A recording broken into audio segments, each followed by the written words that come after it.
اعوذ باللہ من الشیطان الرجیم بسم اللہ الرحمن الرحیم۔ لاکھوں کروڑوں درود حضور نبی کریم صلی اللہ تعالیٰ علیہ وسلم کی ذات اور ان کی آل پر کہ جن کے صدقے سے ہمیں یہ پیارا دین ملا۔ دین اسلام نے ہمیں بہت سارے تحفے عطا کیے ہیں، جن میں ایک بہت ہی پیارا تحفہ عید الاضحیٰ، بقرہ عید یا جسے بڑی عید کے نام سے جانا جاتا ہے۔ اس بڑی عید پر بہت سے ایسے لوگ جو صاحب نصاب ہوتے ہیں ان پر قربانی واجب ہوتی ہے۔ وہ اپنی قربانی جو سنت ابراہیمی ہے اس کا فرض ادا کرتے ہیں، اس سنت پر عمل کرتے ہیں، اپنا واجب ادا کرتے ہیں۔ اسی کے ساتھ ساتھ کچھ ایسے لوگ جو صاحب نصاب نہیں ہوتے، جن کے اوپر قربانی واجب نہیں ہوتی، لیکن ایک اور چیز ہے جو ہم تمام مسلمان جو عاقل ہے، بالغ ہے، مرد ہیں، ان پر وہ سب پر واجب ہے۔ وہ کیا چیز ہے؟ وہ ہے عید الاضحیٰ کی نماز، کہ جو ہر بالغ عاقل مرد مسلمان پر واجب ہے، اس نے ادا کرنی ہی کرنی ہے۔ تو آج ہم انشاءاللہ عز و جل عید الاضحیٰ کی نماز کا طریقہ جو ہے وہ ہم سیکھیں گے، لیکن اس سے پہلے چند باتیں اور آپ سے کر لیتے ہیں۔ کہ سب سے پہلے تو یہ کہا جاتا ہے کہ عید الاضحیٰ کی جو پہلے 10 دن ہوتے ہیں انہیں میں ناخن اور جو بال ترشوائے جاتے ہیں، جن کا ترشوانا سنت ہے، ان کو کاٹا جائے یا نہ کاٹا جائے۔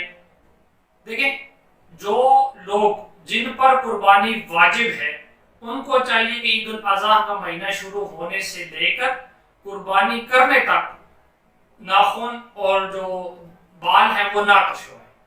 یہ مستحب ہے، ایک اچھا عمل ہے، لیکن اس میں ایک بات یاد رکھنے والی ہے، اور وہ یہ ہے کہ کیا آپ نے جو بال پہلے عید الاضحیٰ کے پہلے دن جو مہینہ ہے اس کے پہلے دن سے لے کر 10ویں تک، اور اس سے جو پیچھے ہیں وہ سارے 40 دن تو نہیں بن جاتے؟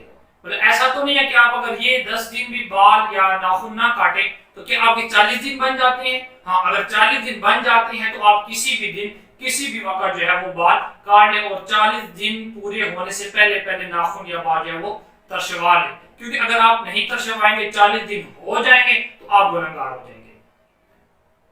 نقطہ یہاں پر یہ ہے کہ مستحب عمل کرنے کے لیے ہم کسی گناہ کو جائز نہیں قرار دے سکتے، ہم کوئی گناہ نہیں کر سکتے، لہذا 40 دن سے زیادہ بال نہ ترشوانا یا ناخن نہ کاٹنا یہ گناہ ہے، لہذا آپ کو 40 دن سے پہلے ان کو کاٹ لینا چاہیے۔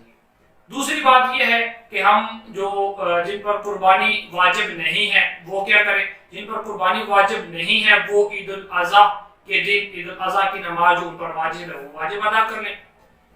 دیکھیں، عید الاضحیٰ کی نماز جنہوں نے قربانی کرنی ہے، جنہوں نے نہیں کرنی ہے، عاقل و بالغ مرد مسلمان پر واجب ہے، اس کو نماز ادا کرنی ہی کرنی ہے۔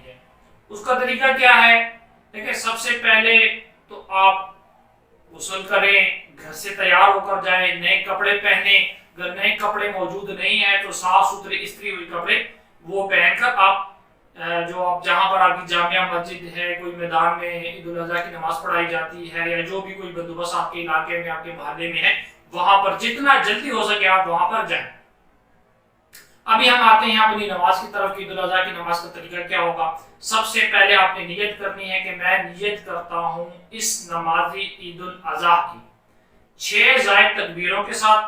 لیکن عید کی نماز جو عید الفطر کی ہو یا عید الاضحیٰ کی، اس میں 6 زائد تکبیریں ہوتی ہیں، ٹھیک ہے؟ نیت دوبارہ دہرا لیتے ہیں کہ میں نیت کرتا ہوں اس نماز عید الاضحیٰ کی زائد 6 تکبیروں کے ساتھ، پیچھے اس امام کے، منہ میرا طرف خانہ کعبہ شریف کی طرف، اللہ اکبر تکبیر کریمہ کہتے ہوئے کانوں کو ہاتھ لگا لیں۔ اس کے بعد آپ نے ہاتھ باندھنے ہیں، ٹھیک ہے؟ ہاتھ باندھنے کے بعد سبحانک اللہم وبحمدک وتبارک اسمک وتعالی جدک ولا الہ غیرک، یہ کہنا ہے۔ اس کے بعد 3 تکبیریں، اللہ اکبر، ہاتھ چھوڑ دینے، اللہ اکبر، ہاتھ چھوڑ دینے، اللہ اکبر، اور ہاتھ باندھ لینے ہیں۔ اس کے بعد امام صاحب جو ہے وہ الحمد شریف پڑھیں گے، الحمدللہ رب العالمین الرحمن الرحیم مالک یوم الدین ایاک نعبد و ایاک نستعین اہدنا الصراط المستقیم صراط الذین انعمت علیہم غیر المغضوب علیہم ولا الضالین، آمین۔ اس کے بعد کوئی سی صورت میں لائیں گے، رکوع کریں گے،